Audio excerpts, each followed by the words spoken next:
Meet the Cincinnati Bengals. In a week and a bit, they're playing in Super Bowl 56. It's a pretty good team. Joe Burrow was the coolest guy in the league, and he can back it up on the field. Ja'Marr Chase and Tee Higgins is the best young receiving duo in the league. Von Bell has cemented himself as a Bengals hero after his interception last week, while Adam McPherson has ice in his veins and could be the next Justin Tucker. The O-line is terrible, but it doesn't matter. The Bengals are one game away from the Lombardi. This was the Bengals 2 years ago. Burrow, Chase, Higgins and McPherson were all in college. The team instead had veteran Andy Dalton at QB1, and he led them to 2-14. Yes, that's 2 wins and 14 losses. And yet 700 days later, Cincinnati is going to be playing the Rams in the Super Bowl. And if they win the Super Bowl, well then they've just done something that has never been seen before. In American sports, every team is going to suck at some point. The Golden State Warriors once looked like this. The Boston Red Sox went 86 years between a title. Even the Patriots never won a championship before Brady came. Happy retirement, Tom. When a team sucks, they can get better through the draft. The worst teams will get the higher picks and the better teams will get the lower picks.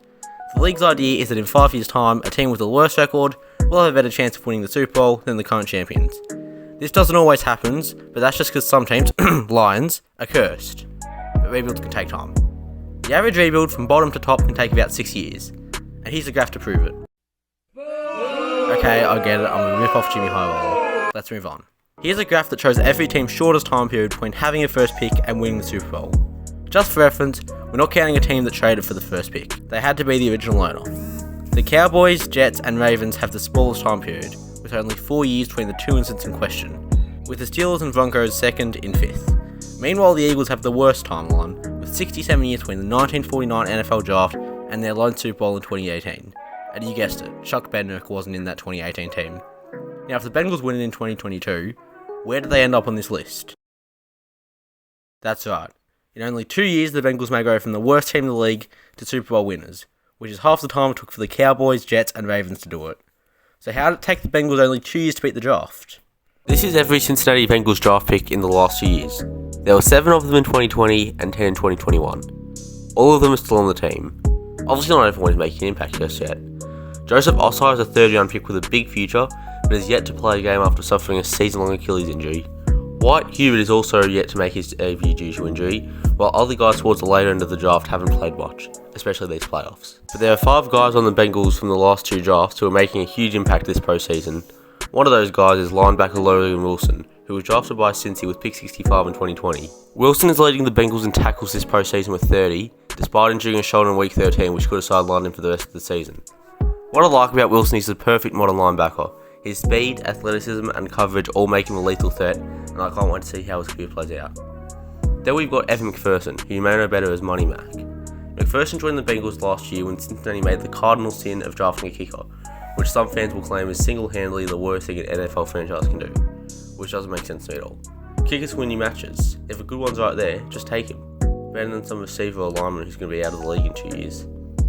Anyway, as I mentioned, kickers can win you games, and McPherson's already won 5 in his short career, including 2 in the postseason.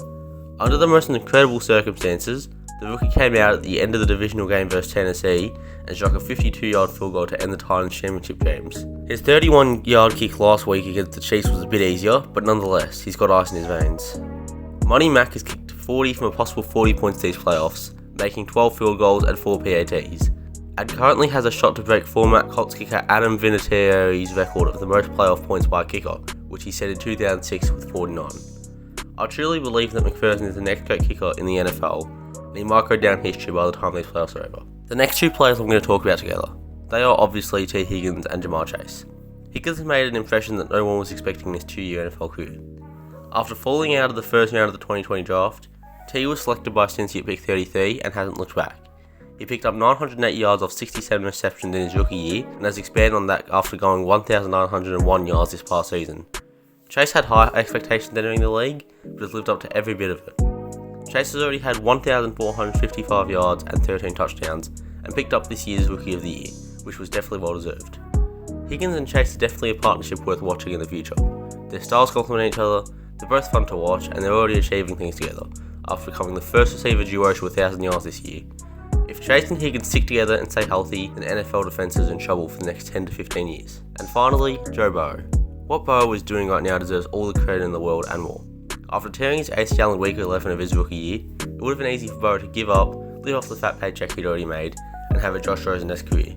You know, where he plays for half the league before he's 25. But he hasn't. Burrow's come back better than before. He's thrown for 4,611 yards, 34 touchdowns, turned a 4-win team into a first-seeded team in a division against the Steelers, Browns, and Ravens, and has now thrown 4 touchdowns in 3 playoff games this year. Everything Burrow does is smooth. The way he can throw the ball long, how he moves like he never got injured in the first place, even his fashion style. It's all brilliant. And he's doing it without an O-line. Remember, he got sacked 9 times in a playoff game and still won. That's just incredible. Burrow has a future ahead of him, one that might just find him an MVP or 2. For now though, he's got to focus on winning Super Bowl 56. That's all for today folks. Thanks for watching this video. Make sure to share your opinions on the Bengals down below, and I'll see you next time.